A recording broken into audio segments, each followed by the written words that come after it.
My name's Tom. Recently, I got married to someone very special to me, but it wasn't a smooth journey to get to this point. I'm planning to share the story of my wife and me in chronological order. My wife and I were both hired at the same company, both the same age, having both joined the company as college graduates. My wife's name is Margaret. Back then, we were just colleagues, and I used to casually call her Margaret. After our orientation, we ended up in the same department. We were both in sales, encouraging each other to do our best, grinding day in and day out. At the time, I had a girlfriend. We were getting along pretty well, I'd say. Then, in late April, I got a call from my buddy Joe. Joe is an old high school buddy of mine. We went to different colleges, but would occasionally hang out, just the guys. I got a call from Joe saying, "I've got a couple of tickets for an amusement park. Want to bring our girlfriends?"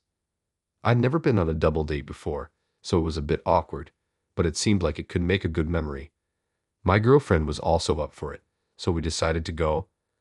On the day of our double date during the long weekend, we met up at the location. I got out of my car and shouted, "Hey Joe." Joe raised his hand. "Hey, long time no see." We both knew that we had girlfriends, but we'd never actually met them or even heard their names before. Feeling a bit jittery, we introduced our girls. "This is Margaret. Nice to meet I." The moment I saw the face of the girl stepping out of Joe's car, I said, "What? Margaret? Tom, is that you?"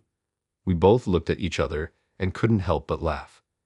Turns out, my buddy Joe's girlfriend was none other than my coworker Margaret. "No way. I knew you were in sales, but Tom and Margaret, you're at the same company." Joe was equally shocked and raised his voice. It was such a coincidence. All we could do was laugh, riding that wave of laughter. We all acted like kids running around an amusement park. Then, at lunchtime, they said they had something to tell me. Joe and Margaret were planning to get married in June. The wedding date was still up in the air, but they said once they'd saved up some cash, they'd like to have a wedding. So, come a lucky day in June, Joe and Margaret tied the knot. Margaret kept her last name. I heard that ever since they got married, Margaret's been making Joe's lunch every day. I was privy to all these lovey-dovey stories, but as for me, I got dumped by my girlfriend that fall. All ever since she heard Joe and Margaret were getting married, she'd been mulling over our future. I'd been thinking about it too, but what she said hit me hard. "I can't see a future with you." I asked if I'd done something wrong, but her response was vague, something like, "It just doesn't feel right." Let the past be the past, I thought, but it was a tough pill to swallow. Joe and Margaret were the ones who consoled and encouraged me. Despite being newlyweds, they'd invite me over and lift my spirits with some drinks. Best friends and coworkers, including myself, the three of us started hanging out more. Once Joe and Margaret got married, I thought this enjoyable dynamic would last forever. Then, a new year rolled around, and spring came along. It was the spring marking our second year at the company. One Monday, when work hours had already started, Margaret was nowhere to be found. "Is she unusually off work today?" Just as I was about to ask my boss that, my phone rang. It was an old high school buddy. "Sorry to bother you at work, but I just got a call from a friend." Without any pleasantries, he sounded rushed, but the next words from him left me in shock. "Joe. Joe had an accident." It was a call to tell me that Joe had passed away this morning. "What? Joe, you're kidding me. What do you mean he's gone?" I was rattled. I couldn't believe what I was hearing. The accident happened last night. Joe was in the passenger seat of a friend's car, and an oncoming car, apparently a dozing driver, ran into the car Joe was in. He was rushed into emergency surgery but passed away in the early hours. I attended Joe's funeral. "Joe, why did it have to be you?" I couldn't stop the tears. The harsh reality was too much to take. Margaret held it together at first but broke down crying during the service. I couldn't bear to look at her like that, so I covered my face with a handkerchief, trying to stifle my sobs. Afterwards, Margaret took a month off work. By the time she came back, she had lost a lot of weight.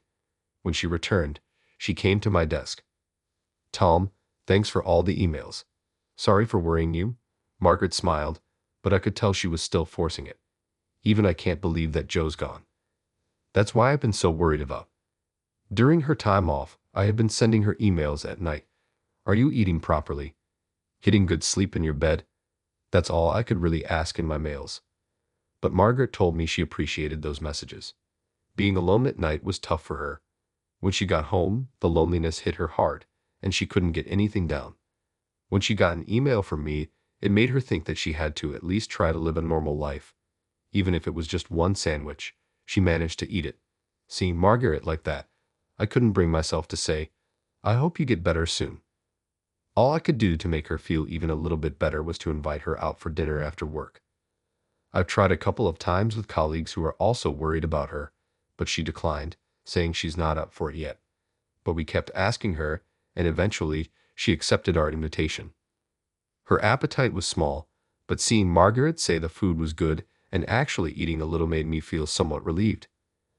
On our way back from dinner, as we live in the same direction, Margaret and I walked down the night streets together. Then, Margaret started talking about Joe. He's in the cemetery now, and all that's left at home is his portrait. I'm really alone now. Margaret started to cry, her tears flowing freely. All I could do for her was offer her my handkerchief and rub her back. Her sorrow from losing Joe is beyond my own. With that thought, I found myself at a loss for words. "I'm sorry. Thank you." Margaret had been crying for a while, but she said that and started walking again. I had initially planned to only walk her part of the way home, but I couldn't bear to let her walk alone in her current state, so I ended up walking her all the way to her house. There, I lit a candle in memory of Joe. Pictures from the funeral, along with cheerful photos of Margaret and Joe, adorned the room. Seeing that, I couldn't hold back my tears either. "I'm sorry for crying when I should be the one encouraging you." My words got choked up in tears. It's too soon, isn't it? We had so much more ahead of us.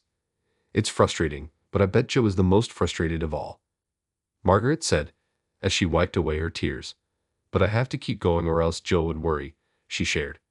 Even though she might not be fully ready yet, she's trying to cheer up a little bit at a time. I wondered what I could do for Margaret. All I can do is listen to her and take her out to eat.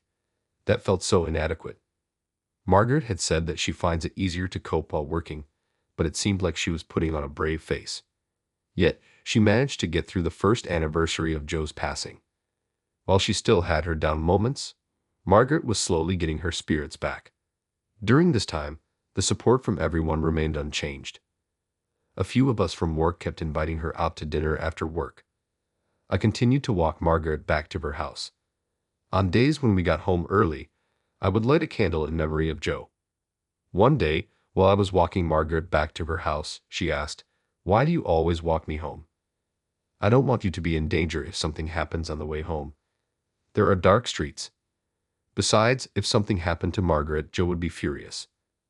I don't care if it's none of my business, but I have to protect you, whom Joe cherished so much. Otherwise, he's going to get mad at me in my dreams about what I'm doing." I said all this with a bit of a chuckle to lighten the mood. Margaret said, "Thanks," and she laughed.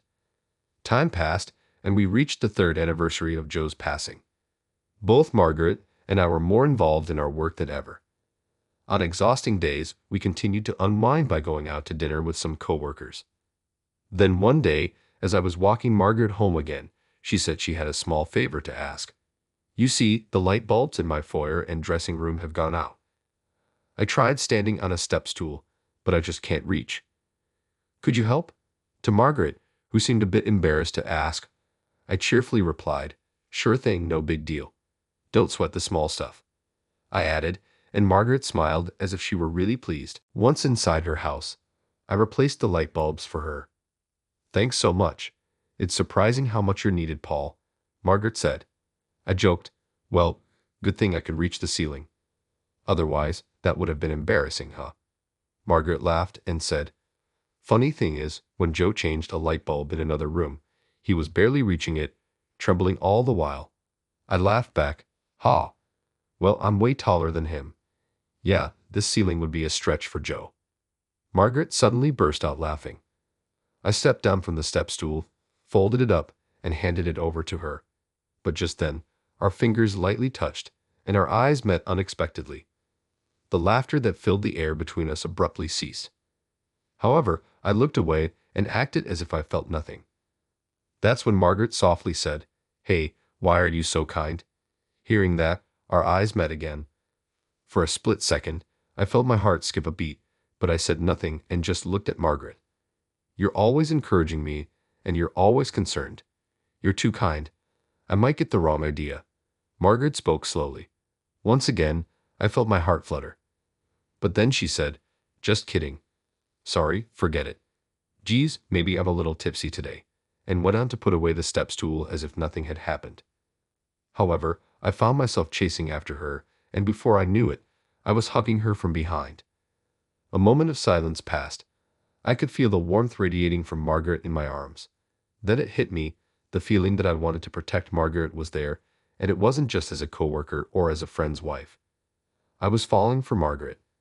But the moment I realized this, my buddy Joe's face flashed through my mind. So I loosened my arms that were wrapped around her. Sorry, I'm going to be a little tipsy too. I apologized to Margaret. Margaret shook her head, saying no, and turned towards me. A tear was visible in her eye. I lifted my gaze slightly, and it landed on Joe's framed photo. Without a word, I walked up to the photo and lit a candle in my heart. I whispered, sorry, Joe, unable to say anything else. Then I told Margaret, see you at work tomorrow, and left her house. The next day at the office, Margaret and I acted as if nothing had happened. But from that day on, every time our eyes met, it felt as if we were swallowing something. I suspected Margaret felt the same way. These days continued for a while, and then one day, while I was walking Margaret home after having dinner with coworkers, an unusual silence filled the air. The words we'd been holding back since that moment had been gradually growing stronger. I stopped walking. Margaret noticed and stopped too. Then I finally told Margaret how I felt. Is it so bad if it's me? I want to be by your side in any way possible. That was my true, sincere feeling. Margaret looked at me, and after a moment of silence, nodded yes. She had accepted my feelings. But it wasn't the end. On my day off that week, I went to a certain place. I stood in front of Joe's grave. This was important news.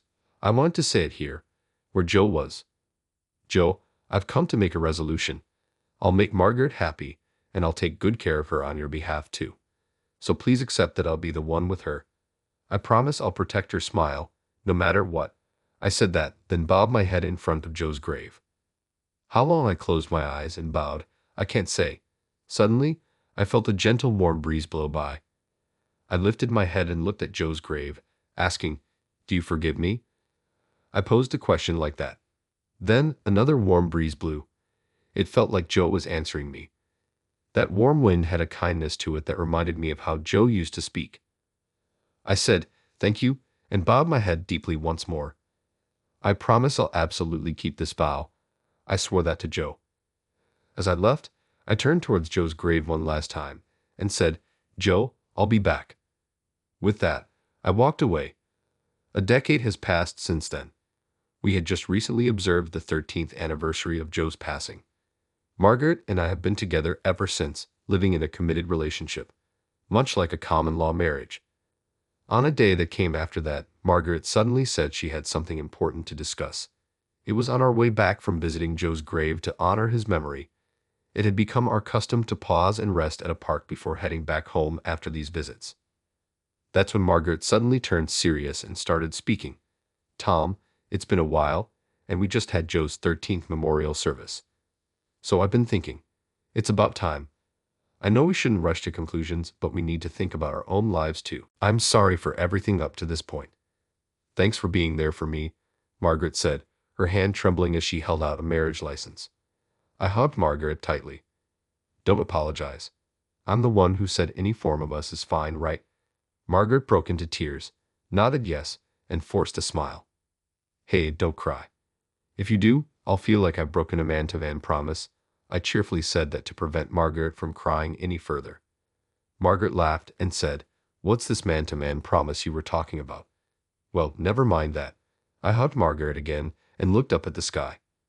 Joe, I promise to keep my word to you. I'm sure Joe is watching over us, happy to see Margaret smiling. And so we became a married couple.